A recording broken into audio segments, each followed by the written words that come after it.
Hi everyone, my name is Suzanne and I'm a Chinese metaphysics master in Hong Kong.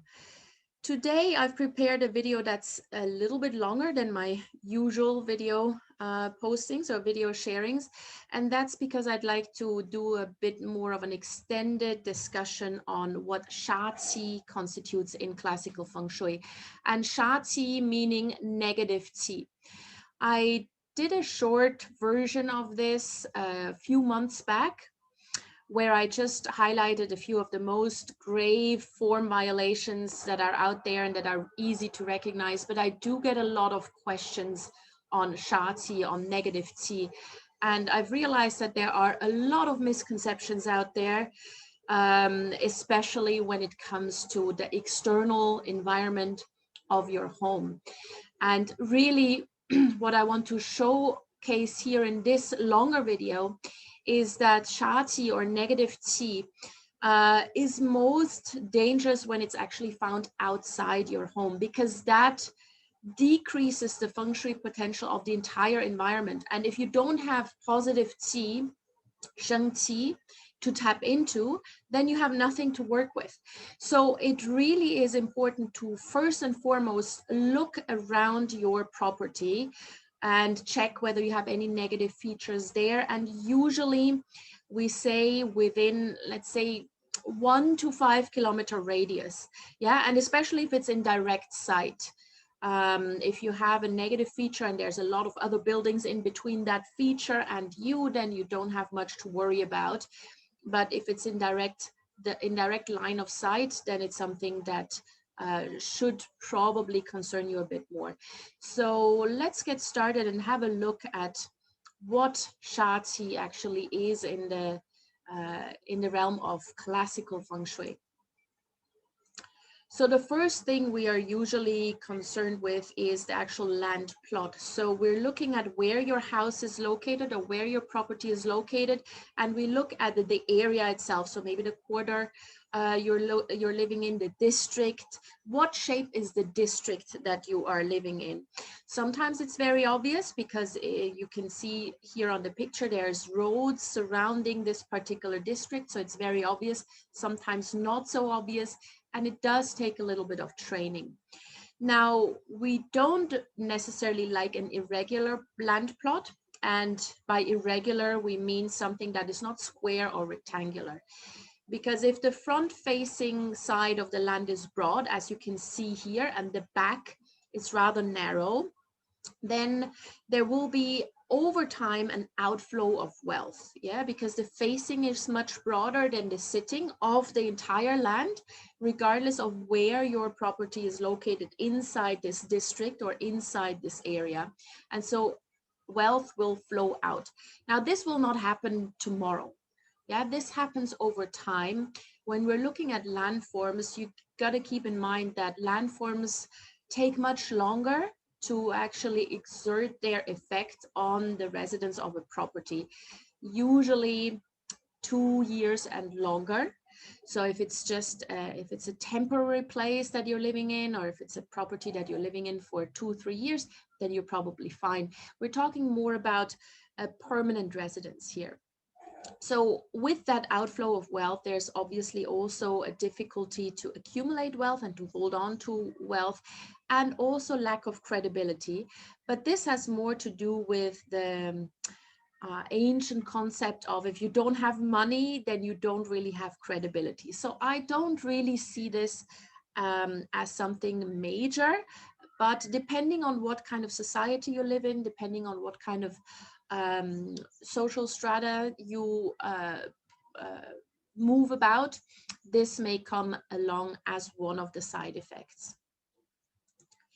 Now, on the contrasting this with a regular land plot, you can see here a land plot that is squared off. Yeah, and again, it's very regular. You see on all sides you've got roads, and this makes for a very, very regular land plot. Or a regular shaped residential complex. Usually it's a residential complex or a district or just a quarter of an area. So these usually are the most auspicious kind of land plots. because both the front end and the back end are equal sized. Ideally, it's also flat land, so it's not like there's a slope somewhere on this land plot, because if it's sloping towards the front, again, you have wealth rolling out, so to speak. So we would like to have this flat or more or less flat. So according to the classical text, this type of square, rectangular, regular type of land plot helps build wealth and is very good in terms of long-term prosperity that lasts over generations. So if you have the choice between a property that is situated on a regular plot of land versus one that is situated on an irregular plot of land, always go for the regular plot of land. Also because the irregular shaped land plot will over time lead to properties that depreciate in value. Yeah, so if you are looking to buy property for investment purposes, again, regular land plots are much preferred. Now here we see something that we call curve blade Sha Qi. So you see a curve here, so in the form of a street or a road. It can also be a river. And the buildings that are affected most are those that are at the sharpest end of that curve. I mean, this one is not a really sharp end, but it's like the outermost tip of that bend. So the properties that are affected, let me highlight it here, are mostly this one here. Yeah, so this would be a curve blade Sha. If you live in this property, you're not affected. If you're living in these properties, this is also okay. But we don't want to live in a property that is right on the outside of the outermost ring here. So when your building is affected by this type of Sha Qi, negative Qi, it essentially means that it's like a knife, and this curve blade cuts into your building and cuts the potential in half. Now, this is not a life-threatening thing. This has more to do with wealth. Yeah, so the wealth generation again and the ability to hold on to wealth may be reduced.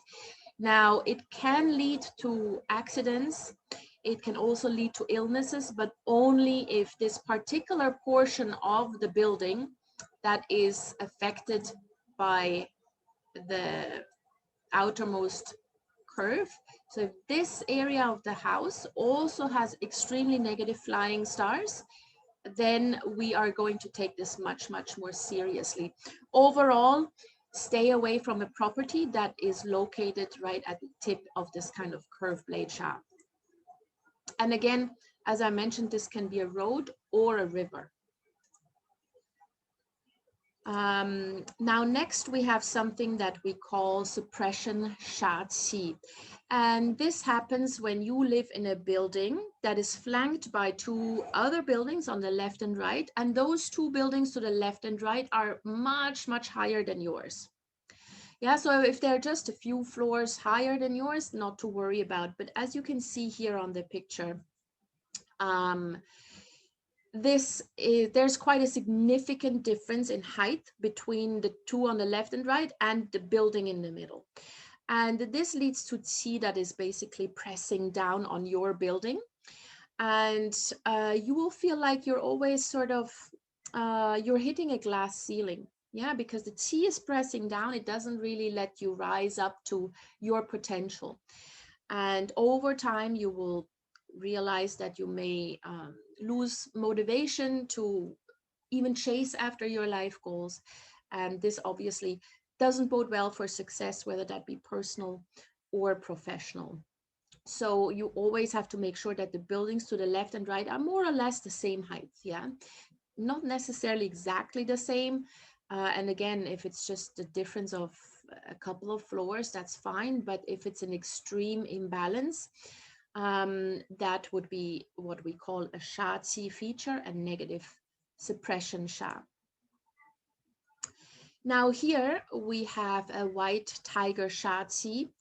So this happens when the building on the right of your building is much, much taller than yours.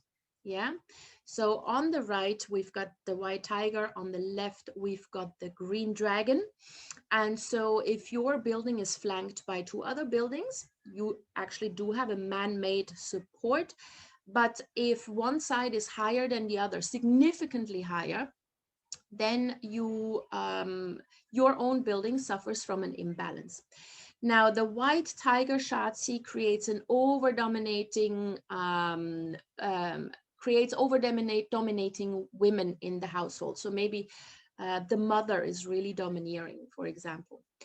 Now, in a household where the females are the breadwinners, this is actually not such a bad thing, because it means that they're really successful in their careers and they bring in the money, and this is all fine. But if it's a household where the male is the breadwinner, then this is rather undesirable, because this male breadwinner is not going to be really successful in his job, in his career, because the females are much more supported by the environment. And so this can create quite difficult family dynamics. We don't like to see this. Now, this is what we call a flowing water Sha Qi, and this happens when water, even virtual water, is flowing into the building. Now, you don't really see this a lot with actual water, but in an urban environment, we often see roads going into and through buildings. And this is called water breaking the heavenly heart being the center of the building. So this creates financial loss for the people living in this building, particularly the ones that are living right above this particular feature. So in this example, the units that are located here and here would be most affected. Now, this could be a residential building or an office building. Yeah, it doesn't really matter. But the financial prospects of the people in the units right above this particular feature will be negatively impacted. So usually financial problems, but with financial problems, usually you also create a lot of emotional and mental imbalances because you worry a lot, and this is why health problems ensue. So usually in classical feng shui, once wealth is impacted, the health will also follow. Now, the next one is the electric pylon, which we see quite often. But here it's really important to check how close to your house this is. So essentially, if you look out your kitchen window, your bedroom window, or out your main door, and you see an electrical pylon like this in a straight line of sight, then this is undesirable and it will affect you negatively. Worst case is if the pylon is actually so close that if it fell over, it would touch or damage your house. Yeah, that is way too close. So we don't want to see an electrical pylon within 1 kilometer radius from your house. But let's say you have this electrical pylon and there's many layers of residential or office buildings in between, you're quite safe. Yeah, it's really just you if you have a direct line of sight. These electrical pylons, they usually affect the health, relationship, financial matters, but most of the times it is a health-related issue because the pylons, they are representing the fire element, and so it's quite aggressive. Now, if you want to soften this a little bit, and if you live in a landed property, then you can place a water feature in between this pylon and your building. And by that, I don't mean a table fountain. Yeah, you cannot repel a large scale landform feature that is negative with a small table fountain. When I say you need to use a water feature, you need to build a pond or a swimming pool or some sort of big water feature in between your property and this particular pylon. Yeah, that will negate the negative effects. However, this should not be in the south. Neither the Sha Qi, neither the pylon nor the water should be in the south, because then you actually create an extreme fire-water clash, which results in heart and eye problems. So electrical pylons do present quite a challenge in classical feng shui, especially because they are quite prevalent. But if they are far enough away, you don't have to worry. Not every antenna you see from your windows is negative T. Yeah, it needs to be very, very close by. It needs to point straight at your window, and it has to be the kitchen, the bedroom, or the main door. Otherwise, you don't really have to worry about it. Now, cemeteries, hospitals, and prisons are also buildings or features that people feel very uncomfortable with for whatever reason. But from a classical feng shui perspective, there's actually not much to worry about. If you cannot see them from any of your windows, even though you know that they are there, then you're fine. Yeah, there's really absolutely no sense to worry. With hospitals in general, I wouldn't worry anyway. If you've got a hospital in your vicinity, yeah, that's actually quite convenient. Yeah, if you fall ill or if something happens, you're right there at the hospital, so not to worry. But obviously, we do associate these places with negative energies. And so if you feel better not seeing them, then obviously that will help you psychologically. But from a feng shui perspective, there is not much to worry about. And if you really do feel an emotional charge when you look at these features, then place something in between the cemetery, the hospital, the prison, whatever, and your window. So try to block the view with plants, large plants, yeah, not just a small cactus. A cactus usually doesn't help. So just block the view. But don't worry too much about this. I personally do not consider this um, to be too negative. Water towers do present a bit of a challenge, maybe not so much in the West, but here in Southeast Asia, we see them a lot. And it's not the water itself, but it's the legs that hold the tank. So the water, unless it looks like it's balanced quite precariously on top of the building, doesn't really present a challenge. It's the legs, because they constitute Sha Qi in the sense that they divert Qi, positive Qi, away from your building. So block the view if you can, either with plants or with a curtain or whatever, and you should be fine. Now, construction sites or construction zones are something that we encounter on a regular basis, especially if we live in an urban environment. And construction sites are indeed quite dangerous. The most negative aspect of a construction site is actually the groundbreaking activity, because you are disturbing the earth qi. So the moment you disturb the earth qi, everything around you becomes destabilized. And feng shui is all about the qi of the earth. So if you disturb this is the area itself becomes destabilized. So in order for the earth qi to calm down again and stabilize, it takes a long time. So up to 6 to 18 months after the last groundbreaking activity has taken place, depending on the size of the construction zone. Up until then, you will see that the feng shui of your property, if you're located in direct vicinity of a construction site, can be quite volatile. Now, you also need to pay attention where this construction site is located, especially if it's right next to you. So which sector is it actually? Is it east, south, northwest, or whatever? So you measure this out with a compass.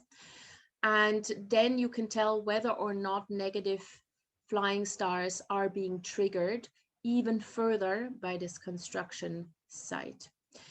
And one last bit here, the cranes are also considered Sha Qi because they actually constitute a sharp feature that can point at your windows or at your main door. But thankfully, again, they are just temporary. So in a case like this, we will just block the view. Now, an empty back happens mostly with landed properties.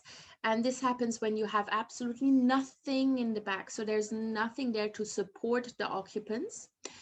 There's no elevation at all. It's just flat land. And there are no houses, there are no built-up structures. It's completely empty in the back. And this means that the occupants do not really have any support. They feel very unstable usually in a property like this. And this instability can create a lot of stress, a lot of anxiety, and as a result, it can then impact your finances, your relationships, pretty much everything. So this is really quite detrimental to your sense of stability and safety. Especially if you have children, by the way. Yeah, if you have children, if you're a family with small children, you really need to have what we call a black tortoise support. You need something in the back. Now, if it's a landed property, you can build a high wall in the back, and that will provide some sort of support, or you can build an artificial, well, I wouldn't say mountain, but just some amount of dirt or earth in the back that will also constitute a little bit of an added support. In a residential building, this is very often impossible, so you can't really fix this. Now here we talk about poison arrows, and a poison arrow is usually a sharp, very, very sharp, pointy feature that points at either your kitchen window, your bedroom window, or your main door. Now the poison arrow here is this tip here, right? And only the units here are affected and this unit here, no one else. It's in a straight line.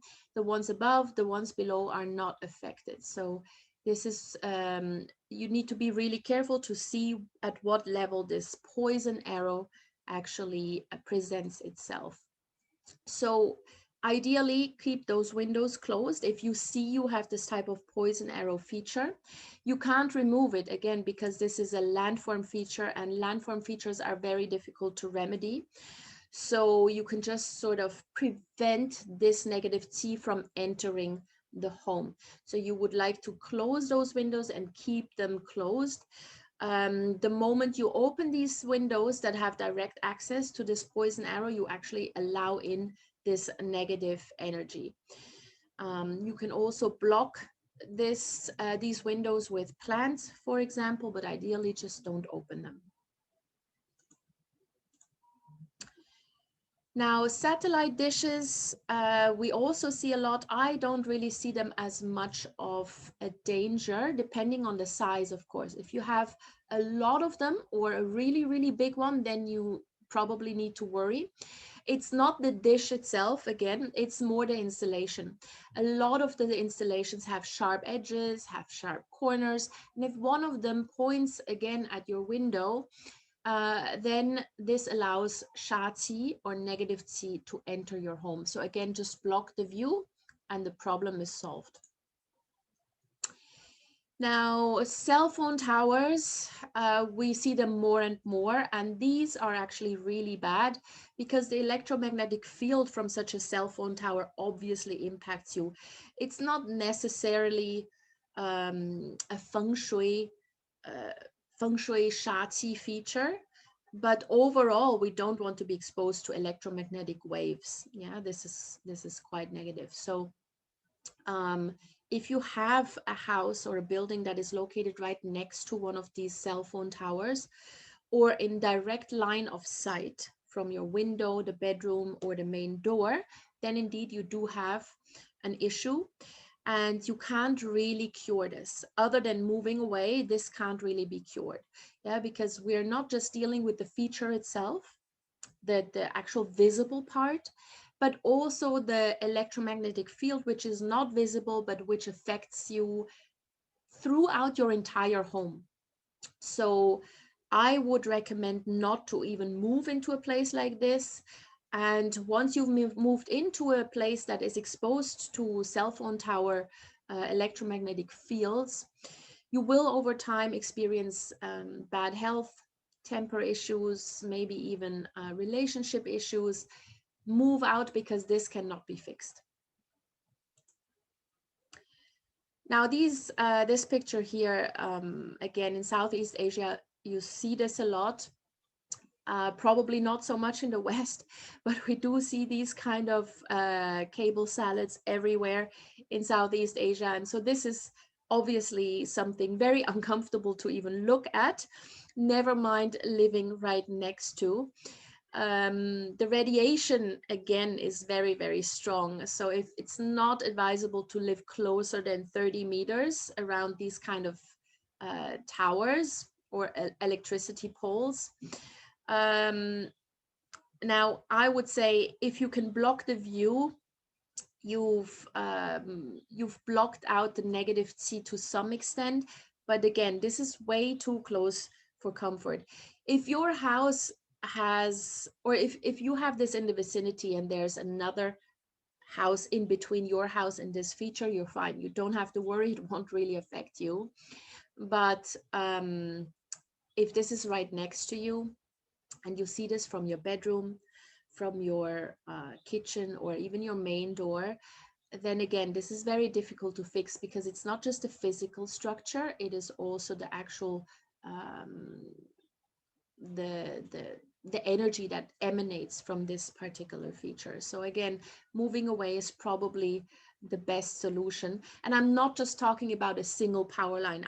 I'm literally talking about what you see right here, this cable salad. Now a T-junction Sha Qi is what you see here in this picture. So there's a T-junction, and a T-junction is generally seen as something negative, but you can slow it down. And then it's not such a big issue any longer. And a T-junction is also only bad if it is in direct alignment with your main door. Yeah, otherwise I wouldn't worry about it so much. Now, you want the energy coming in. So in this particular case, the energy is flowing down the hill towards your house. And if you can slow down the qi flow by either installing an outdoor water feature like a small pond, or you build a wall, or you have some sort of bush or hedges or whatever in between, you'll be fine. What you don't want is your house being much higher than the T-junction, because then the energy is flowing out of your house and away. So all the feng shui potential is actually flowing away from your property. Again, you can slow this down by stopping it with water, stopping it with a wall or whatever, but you can never stop it completely. So we don't want to see a house higher than the T-junction. This feature here is called piercing shoulder water. And this happens when you have a waterfall or a stream of water directly behind your property. Yeah, as you can see here.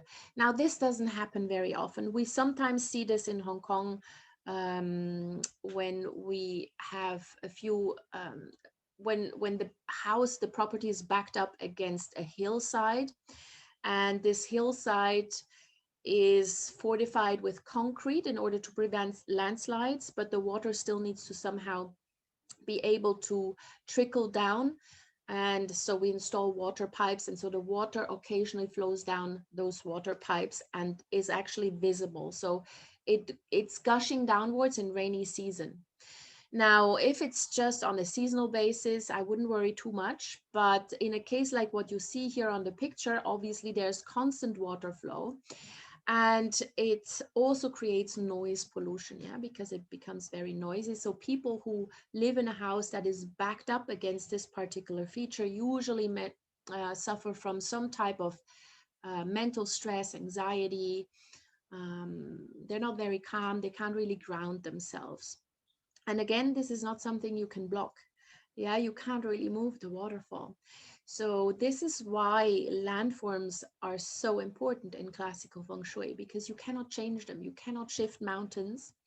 So before moving in, check the landforms, because they may actually have a much bigger impact on your well-being than whatever it is that you do inside your home. Now here we have a house or a building that is facing a slope. So again, this mostly applies to landed property. If the facing side of the house is facing a very, very steep hill that slopes downwards, then there is a risk that the residents of this house are unable to hold on to wealth. So savings are just going to disappear. Doesn't mean that they're unable to make money, but it's kind of like money come, money go, this kind of situation. So money is just rolling away. And again, what you're going to do, you can't really shift much. You can block this with a row of trees, for example. You can build a wall. You can you can plant a row of bushes, yeah, that are fairly high, but these are more or less the only ways to remedy this particular feature. Now here we have what we call a knife blade or a wall knife feature. And this is again worse if it points at your main door, but also when it points directly at your desk. And we see this in office buildings, mostly in an urban environment. So if a sharp corner of the neighboring building points at you directly while you're working, while you're sleeping, then this is called a knife blade or a wall knife feature. And this mostly leads to health issues and is most detrimental if you see it directly from your main door or if you're actually working facing this kind of feature. Then not only your health will be affected, but also your wealth capacity. So move your desk away from this particular feature. Make sure that you don't see it. Maybe change the room you're working in if you can. Or if you have no other option, then at least block the site. Yeah, so either with a curtain or plants or whatever you can do to make sure that you're not directly exposed to this particular feature. This is what we call a wind gap. And this happens mostly in urban environments. And for beginners, it's sometimes difficult to see whether or not we are actually faced with a wind gap situation. In an urban environment, we have a lot of buildings that are built very close to each other.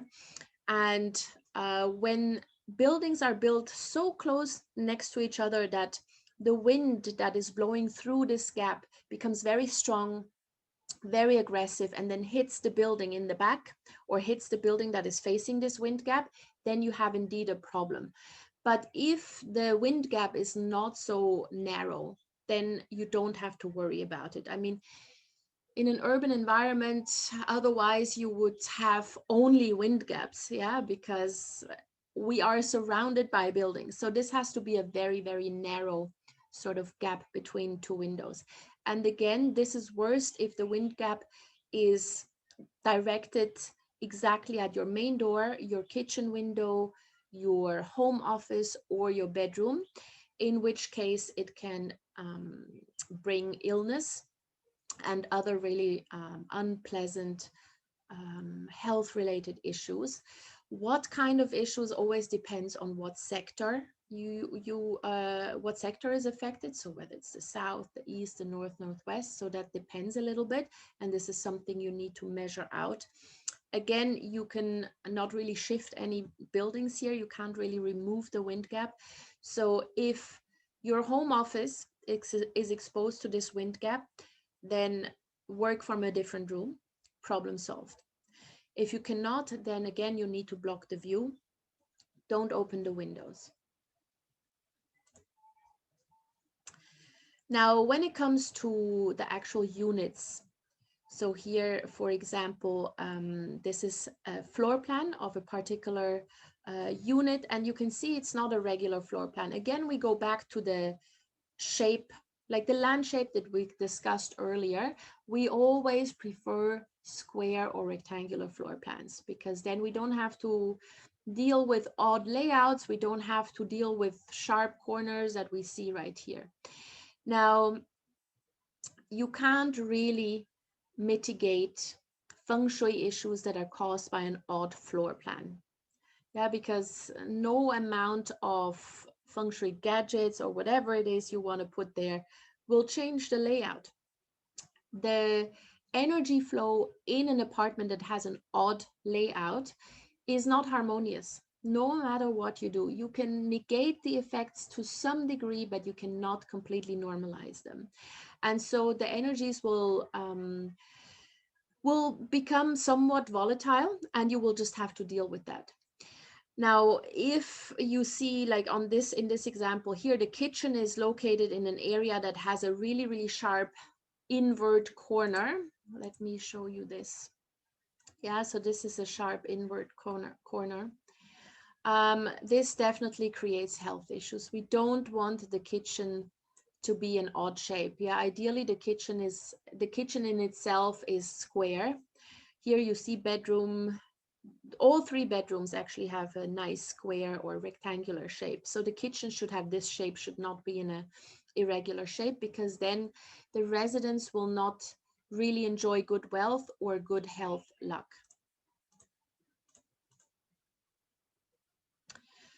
Stoves should also not be located or positioned against a window.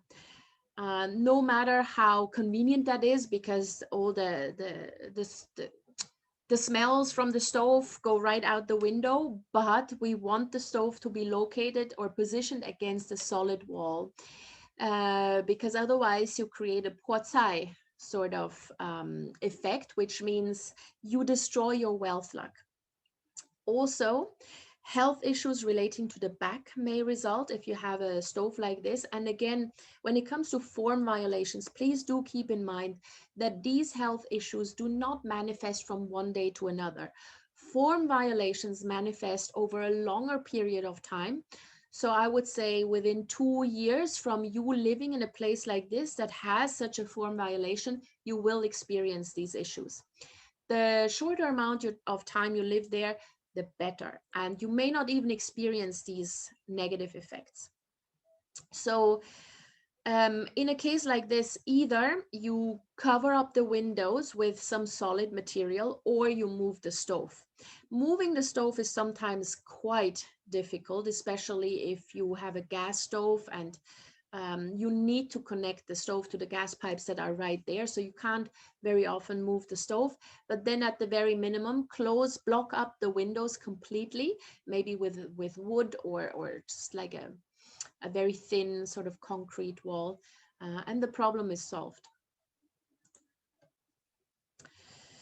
When you are looking at apartments to move into, also always make sure that you do not have the bathroom smack bam in the center of the floor plan. The middle portion of the house represents the heart of the unit. And from a feng shui perspective, we do not want this heart to be agitated. We do not want it to be moved or touched in any way. This should be a quiet area. So if you have a bathroom there, it's obviously not quiet. Plus there will be water running all the time. So you don't want to have a toilet there, you don't want to have a storeroom or a kitchen, or in some cases in landed property, some people make this a safe room or a bomb shelter, yeah, underground. So you don't want to have this in the middle, in the center of the property, because this destabilizes the entire unit's qi flow. And this is again not something you can fix. You can't just suddenly shift the bathroom. And it will result in highly volatile energies within the home. And over time, this mostly creates health issues. Similarly, if you have a staircase or again a kitchen in the center of the property, so let's say this was your entire unit, and in the center of the unit, you have a staircase that leads up to the upper floor. Now, staircases in and of itself are not a bad thing. I've done a few videos on that because people seem to be under the impression that staircases are a bad thing in feng shui. But I mean, you need to get from the lower floor to the upper floor somehow. And so staircases are not considered negative unless they are smack bam in the middle of your unit.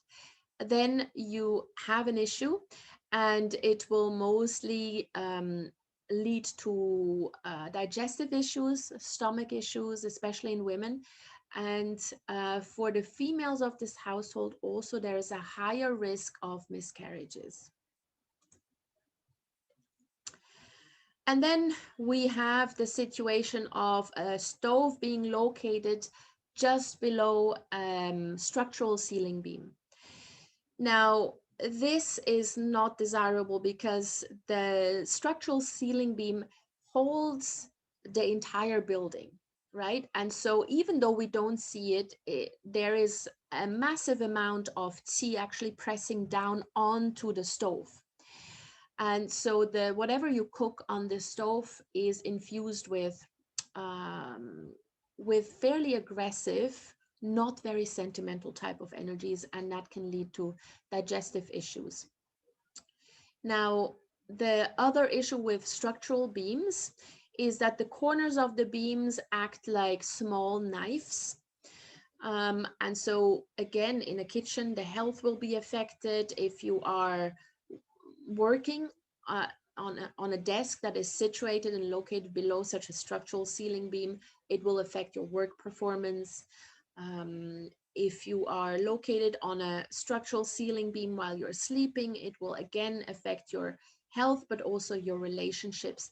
So ideally, you move the stove or your desk or your bed away from this beam, because you can't move the beam. That's a structural ceiling beam, you cannot move them. So you got to make sure that you remove the important features of the home away from this particular beam. So these are the most important form violations that can create Sha Qi in and around your home. I know there are many, many more, and beginners very often just see the negative. Now, just watch out for these particular features and don't be too bothered by all the other features that are out there. If you look at something and it makes you extremely uncomfortable, then take note of it and assume that is bad feng shui. But if you look outside your window and you're not quite sure whether you see something negative or not, it doesn't really make you feel uncomfortable, then just assume it's fine. Yeah. For beginners, that can be a little bit tricky because when we begin with feng shui studies, we only see the negative, we only see the problems. So that's why I want you to focus only on these features that I've just described, and the rest just forget for now. Just try to remedy what I explained here. Now, I hope this helped a little bit. And if you do have any other questions, please contact me. My contact details are here. You can also find them in the notes below, and I'll be happy to help you out. Thank you so much, and have a lovely day.